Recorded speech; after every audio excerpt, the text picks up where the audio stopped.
मोर गाँव के गोरी, मोर गाँव के गोरी पहनाऊ तो लचरी, मोर गाँव के गोरी पहनाऊ तो लचरी। कोकिन चेहरा लिपर दला हटा दे नवो, कोकिन चेहरा लिपर दला हटा दे नवो।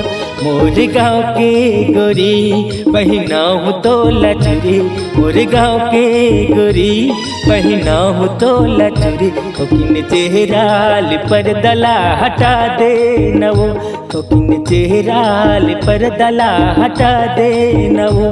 मोर गाँव के गोरी।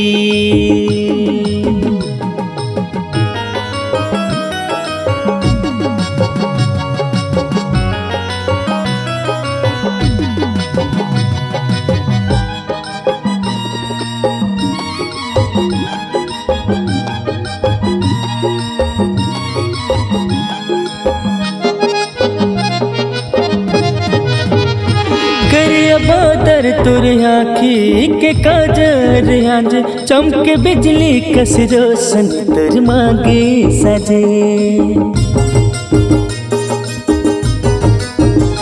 सागर लहराए बेनी मौत तुटली चंदनी, तोर कोयले कस बोली ते रूप के रानी।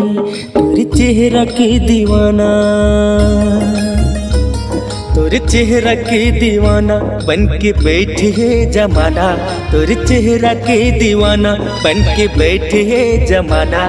तोर मोहनी सूरतियाला दिखा दे नवो, तोर मोहनी सूरतियाला दिखा दे नवो।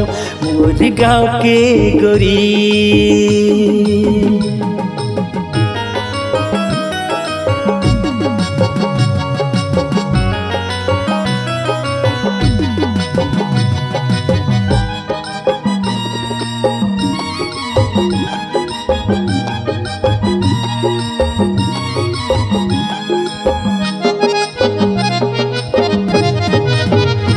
तोरे आँखी है कारी गोरी तैसा विरंगी, मोर मन लाल भाए तोरे पाँव के पैरी।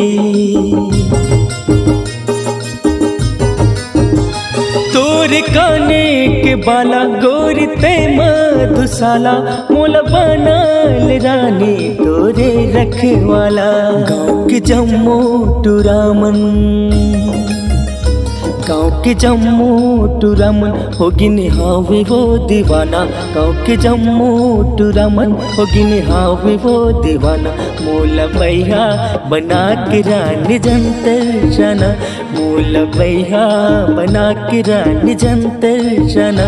मोर गाँव के गोरी पहनाऊ तो लचरी, मोर गाँव के गोरी पहनाऊ तो लचरी। कोकिन चेहरा लिपर दला हटा दे नवो, कोकिन चेहरा लिपर दला हटा दे नवो, कोकिन चेहरा लिपर दला हटा दे नवो, कोकिन चेहरा लिपर दला हटा